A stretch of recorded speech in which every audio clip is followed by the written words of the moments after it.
Baik, assalamualaikum warahmatullahi wabarakatuh. Bagaimana kabarnya anak-anak? Apakah sudah mengerjakan tugas semuanya? Oke, sudah ya. Nanti di akhir perkuliahan, di akhir pembelajaran nanti kita kumpulkan secara kolektif. Ketua kelas saja ya, nanti kumpulkan ke meja saya. Nah, kita lanjut ke materi selanjutnya. Dulu apa ya? Pembunuhan itu apa ya dulu ya? Ada yang tahu enggak? Silakan angkat tangan yang tahu. Oke. Pembunuhan apa, Mas? Nah, baik, pembunuhan merupakan suatu tindak pidana yang menghilangkan nyawa seorang. Baik, kita lanjut untuk materi setelah pembunuhan ini apa ya? Kisos. Nah, kisos itu berasal dari kata kosasa. Nah, kisos. Nah, yang artinya memotong atau berasal dari kata ekso yang artinya mengikuti atau mengikuti perbuatan si penjahat sebagai pembalasan dan Nah, menurut syara, kisos ialah hukuman balasan yang seimbang bagi pelaku tindak pidana pembunuhan maupun perusakan atau penghilangan fungsi anggota tubuh orang lain yang dilakukan secara sengaja atau ya penganiayaan tadi. Kemudian kita masuk ke macam-macam kisos. Macam-macam kisos itu dibedakan menjadi dua. Kisos untuk tindak pidana yang merupakan hukuman bagi pembunuhan secara sengaja. Kemudian yang kedua itu kisos untuk tindak pidana penganiayaan yang merupakan hukuman bagi pelaku tindak pidana melukai atau merusak fungsi menghilangkan anggota badan. Fungsi anggota badan itu hilang. Nah, itu ada dua macam-macamnya kisos ya. Baik, kita masuk ke selanjutnya yaitu hukum kisos. Jadi kita sudah pengertian macam-macam, sekarang hukum. Nah, hukum kisos ini dalam surat Al-Maidah surat Al-Maidah juz 5 ayat 45 itu dijelaskan bahwasanya kami telah menetapkan bagi mereka di dalamnya Taurat bahwa nyawa dibalas dengan nyawanya, itu yang tadi ya, nyawa dibalas dengan nyawa, hidung dibalas dengan hidung. Yang kemarin kan sudah dibacakan ya. Nah, hidung dibalas hidung, telinga dengan telinga. Kemudian barang siapa melepaskan hak kisosnya, maka itu menjadi penebus dosa baginya. Barang siapa tidak memutuskan, jadi kalau diputuskan itu menghilangkan dosanya, menghilangkan dosa di akhiratnya, di nerakanya, di akhiratnya. Jadi kalau tidak memutuskan perkara menurut apa yang diturunkan Allah, maka mereka termasuk orang-orang zalim. Jadi kalau orang zalim itu ya pasti mendapatkan dosa. Kena emang kan ngono ya. Nah, kemudian yang keempat adalah syarat-syarat kisos. Jadi kisos itu juga ada syarat-syaratnya. Nah, syarat-syarat kisos itu yang pertama, yang A ya, itu dilihat di bukunya LKS-nya masing-masing. Yang pertama adalah orang yang terpelihara darahnya adalah orang-orang yang benar-benar baik. Itu orang yang terbunuh itu adalah orang-orang yang baik. Kemudian yang kedua adalah pelaku tindak pidana pembunuhan sudah balik atau berakal. Bagaimana? Jadi kalau anaknya kecil ya nggak mungkin lah ya, maksud anak kecil membunuh. Kan jarang kita temui ya anak kecil itu bisa membunuh. Kemudian yang ketiga adalah pembunuhan bukan bapak orang tua dari terbunuh. Jadi pembunuhan bukan orang tua dari terbunuh atau bukan bapak dari yang terbunuh, bukan anggota keluarganya sendiri lah, istilahnya seperti itu.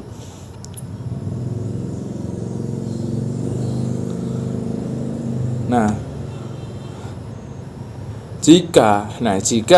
jika seseorang ayah ini membunuh anaknya sendiri, maka ia tidak dihukumi dengan kisas. Namun sebaliknya, seorang anak membunuh orang tuanya, maka dikenakan sanksi berupa hukuman kisos. Nanti jika ayah itu membunuh anaknya tidak dihukumi kisos, namun bila anaknya membunuh ayahnya itu dihukumi kisos ya.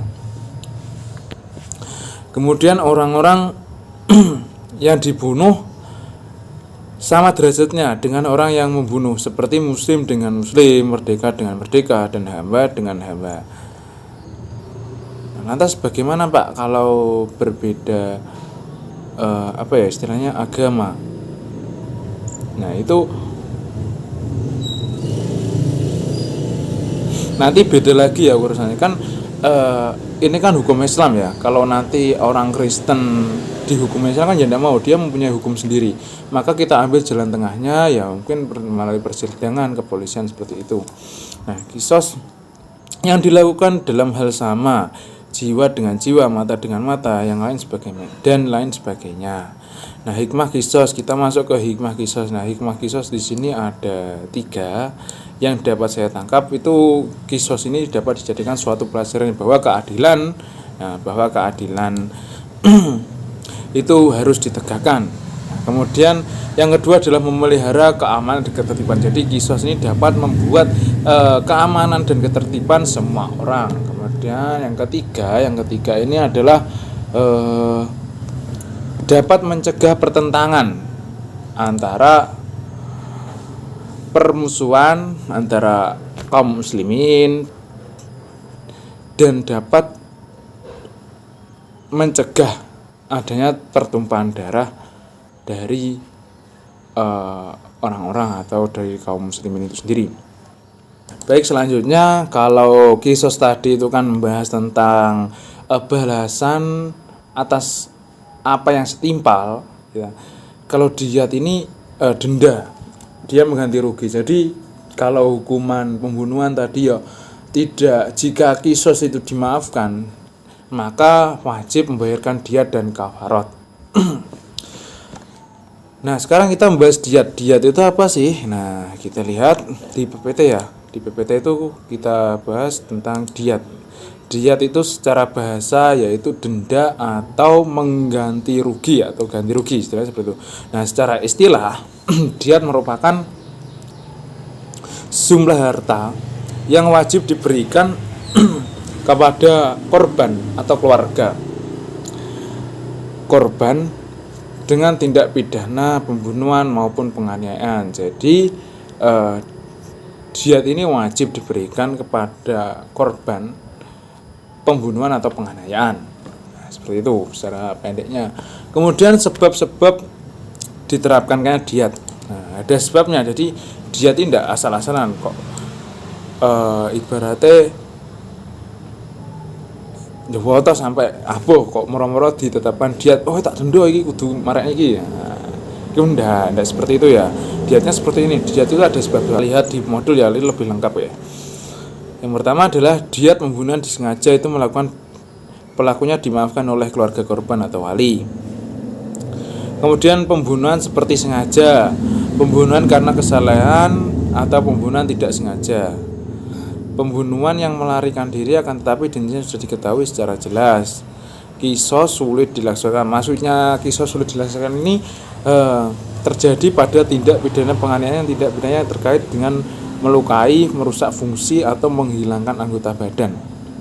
Jadi terkadang kisos itu tidak dilakukan, maka dilakukan diyat.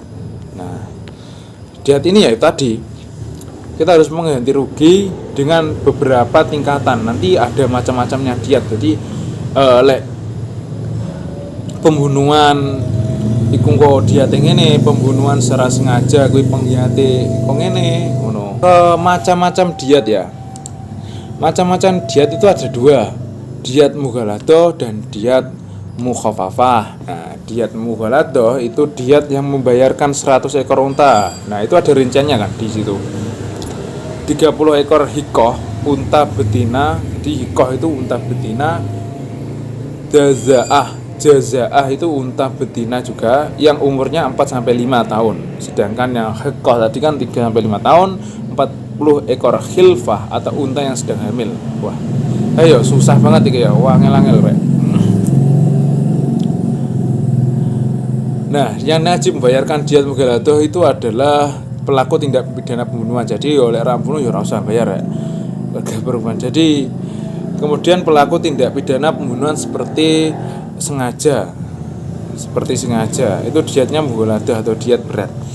Nah, kan tadi diet mughaladzah, sekarang kita bahas diet mukhafafah. Nah, diet yang ringan.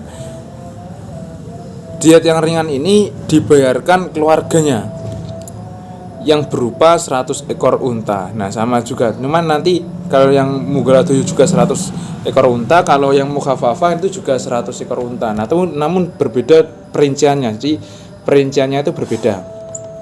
Nah, seperti itu kita bisa baca ya, 20 ekor hikah, 20 jaza'ah, 20 binta mahad. Nah, itu binta labunnya ada binta betina umur 1 tahun, binta labun itu betina umur lebih dari 1 tahun, 2 tahun. Nah, itu jumlahnya seperti itu. Nah, kemudian di situ ada bab subbab ya, subbab angka yang nomor 4 itu dilihat modulnya masing-masing. Diet karena kejahatan, melukai atau memotong anggota badan. Nah, itu ada dietnya juga.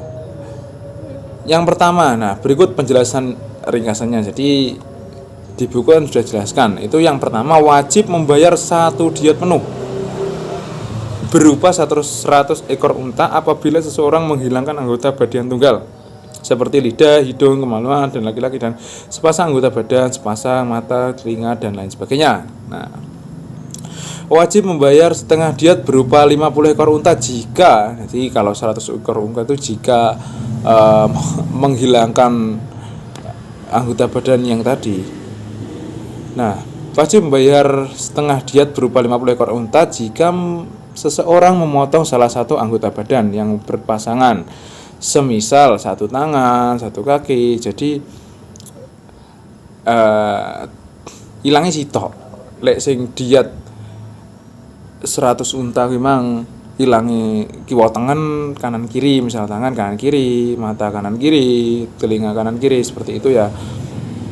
Nah, kemudian hikmah diet. Kita tahu hikmah diet itu pasti di buku sudah dijelaskan, bahwasanya kita baca yang pertama ya. Hikmah terbesar ditetapkan diet adalah mencegah pertumpahan sebuah darah serta sebagai obat hati dari rasa dendam keluarga korban terhadap pelaku tindak pidana pembunuhan atau penganiayaan. Nah, jadi ya yang terutama itu adalah mencegah pertumpahan darah. Karena ya kita sebelum bertindak, istilah gini ya, hukum ini kan hukum Islam ya. Hukum Islam ini ketika kita bertindak ingin seolah membunuh atau menganiaya, maka kita sudah tahu ya, sudah tahu nanti efek kedepannya atau kisosnya, diatnya, bagaimana hukuman setimpalnya, bagaimana dendanya nanti, kan kita harus memikirkan baik-baiknya. Nah, ketika itu diterapkan hukum ini ya, kita belajar di hukum Islam, bukan di hukum Indonesia, nanti beda lagi. Jadi kita ini pembelajaran kita tidak harus tahu juga hukum di Indonesia, namun kita juga harus tahu hukum Islam itu.